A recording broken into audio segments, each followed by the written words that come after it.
Olá, boa noite. Está começando mais uma edição do Jornal Toda Hora. Agora é meia-noite e eu te convido a acompanhar comigo as notícias dessa madrugada. A taxa de desemprego diminuiu no Brasil. De acordo com dados divulgados pelo IBGE, o desemprego atingiu uma taxa de 5,6%, a menor desde 2012. Os dados da Pesquisa Nacional por Amostra de Domicílios Contínua, divulgada pelo Instituto Brasileiro de Geografia e Estatística, mostram que a taxa de desemprego no Brasil desacelerou e atingiu 5,6% no trimestre encerrado em julho. Essa foi a menor taxa da série histórica, que teve início em 2012. O resultado também representa uma queda de 1 ponto percentual em comparação ao trimestre anterior, encerrado em abril, quando a taxa era de 6,6%. Na comparação com o mesmo nível do ano passado, quando o desemprego era de 6,9%, a queda foi de 1,2 ponto percentual.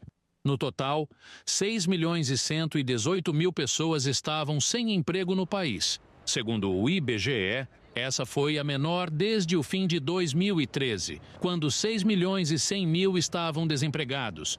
Já a população ocupada alcançou um novo recorde, chegando a mais de 100 milhões de pessoas.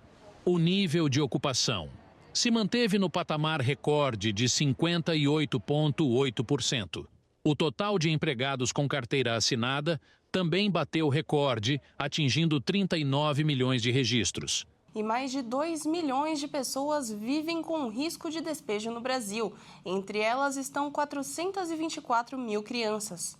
Obras públicas, áreas de risco, reintegração de posse e zonas de proteção ambiental. Esses são os principais motivos de ameaças ao despejo no Brasil. Um levantamento da campanha Despejo Zero reuniu casos dos últimos 5 anos. Quase 500 mil famílias estão sob ameaça de remoção forçada no país. O estado mais afetado é o de São Paulo, por conta das inúmeras favelas e casas em locais indevidos. Em seguida, Pernambuco e Amazonas. O estudo identificou vários casos de conflitos por terra e moradia, que atingiu sobretudo pessoas negras. Entre os grupos vulneráveis também estão mais de 400 mil crianças e o mesmo número de idosos. Nos últimos 5 anos, os conflitos resultaram em pelo menos 60 mil famílias efetivamente despejadas. A principal justificativa apresentada foi a reintegração de posse, mas o relatório ainda apontou que famílias foram ameaçadas por ação do crime organizado. Quanto aos responsáveis, o poder público esteve à frente do despejo de quase metade desse número. A campanha sustentou que não são casos isolados, mas fazem parte de uma crise habitacional. Além dos despejos, várias pessoas vivem em moradias inadequadas. E as desabrigadas por desastres ou em situação de rua nem entraram nessa conta. O recorte mostrou também o caráter desigual do problema. Além dos negros, mulheres e pessoas de baixa renda foram os mais afetados. A maioria vive em áreas urbanas e a maior concentração de pessoas em moradias inadequadas estavam entre famílias pobres das regiões norte e nordeste, que responderam por mais da metade do total. Diversos projetos de lei foram identificados em assembleias estaduais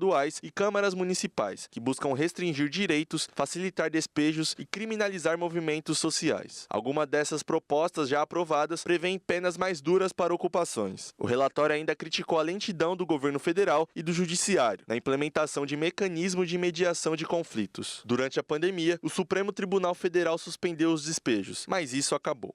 As pessoas com mais de 45 anos estão se rendendo à inteligência artificial. O uso da tecnologia passou a ser a preferida dos brasileiros para planejar, por exemplo, as suas viagens. Dados do relatório de Hospitalidade e Viagens 2025 apontou que mais da metade dos brasileiros já planejaram as suas viagens com a ajuda da inteligência artificial. Quem mais utilizou essa tecnologia foram as pessoas entre 15 e 30 anos. Porém, desde 2024, houve um aumento do uso do sistema entre pessoas acima dos 45 anos. Segundo os pesquisadores do relatório, os mais jovens são os primeiros usuários da inteligência artificial. Levando isso em conta, elas são as que mais consomem a tecnologia para o turismo. As pessoas com mais idade não usam o sistema para o dia a dia, mas agora aceitam usar um celular ou computador em momentos específicos, como na hora de programar viagens sem burocracia. Nestes casos, o crescimento foi bem alto, com 120%. Ainda segundo os especialistas, esse aumento significa uma mudança dos tempos. O estudo contou com a participação de mais de 8 mil empresas do setor de hospitalidade e 40 mil consumidores de 27 países. A inteligência artificial se tornou uma parte essencial do planejamento de uma viagem. Os usuários pesquisam os destinos, qual é a melhor época para visitar e recomendações de restaurantes. Durante a viagem, a tecnologia é usada para tradução e sugestões de atividades. Depois, o sistema é usado para editar as fotos do passeio. No entanto, a falta de um toque gerou dúvidas entre os brasileiros, que ainda não estão prontos para ceder totalmente às sugestões da IA.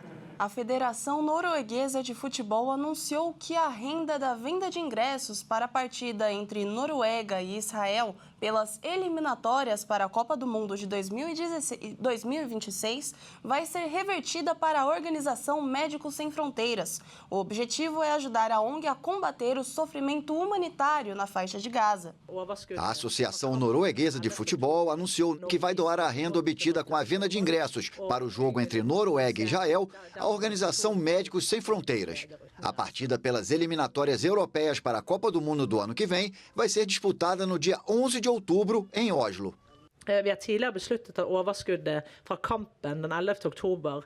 Todos sabem que temos a chance de nos classificar para um campeonato internacional pela primeira vez em 26 anos, mas a partida vai ser disputada em um cenário de grave sofrimento humanitário e não podemos ficar indiferentes a isso.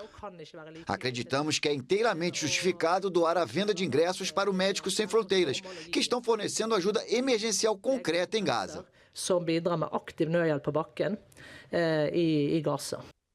O estádio Uleval, com capacidade para 27 mil espectadores, vai ser o palco do jogo. E todos os ingressos já estão esgotados. Estamos simplesmente comovidos por haver pessoas que queiram contribuir com uma quantia única tão substancial para ajudar nossos colegas, que atualmente se encontram na situação de emergência mais brutal e desesperadora dentro de Gaza. Eles precisam de todo o apoio possível, tanto financeiro quanto em solidariedade.